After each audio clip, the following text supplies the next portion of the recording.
Hey friends, JC Planis, election lawyer, professor of election law, and I'm here to talk to you today about part of the SAVE Act that people keep talking about, which is voter ID. Now, everyone talks about how the polls suggest that the majority of Americans support voter ID.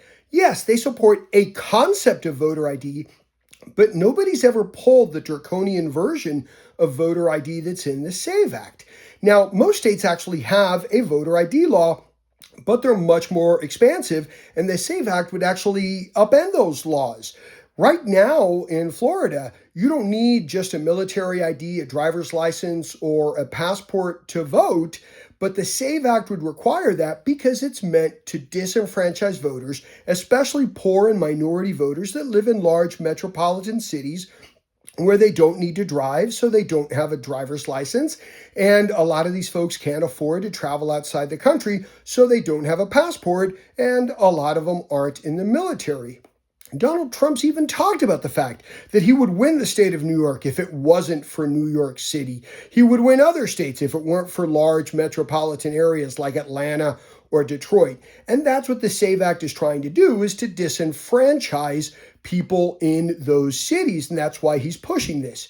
Now, I've been an election lawyer for the Republican Party, and I've been in precincts, I've been in early voting sites, and I can tell you there is no election fraud with people showing up with fake IDs. You don't have folks going in with fake identifications trying to vote.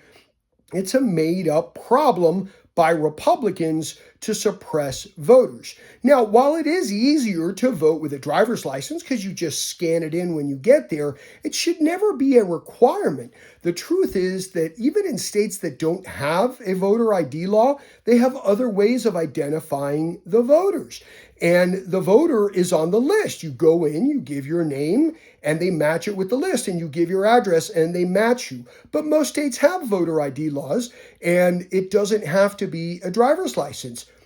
You can come in a state like Florida, and you can vote with a college ID. You can vote with a senior center ID. Nobody's falsifying college IDs and senior center IDs to go and vote.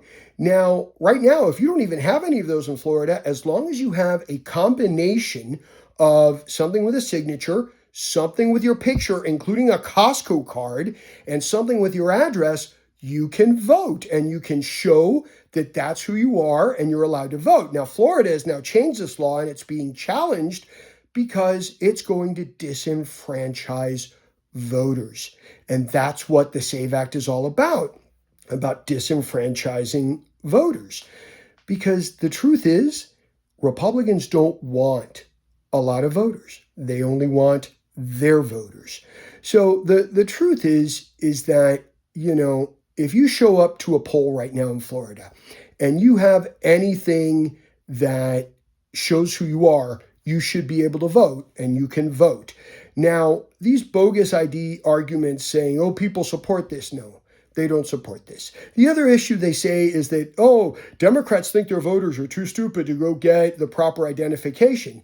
That's not true. It's actually projection on the part of Republicans. The truth is, nobody should be forced to jump through hurdles, especially the administrative hurdles of a government identification office, to be able to exercise your constitutional right to vote.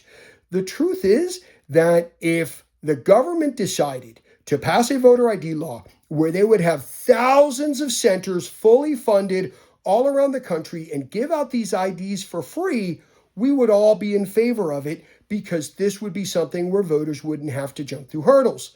But Republicans aren't going to do that, because it's not about voter ID. It's about making people jump through hurdles to exercise their right to vote and to stop people from voting, not making it easier to vote.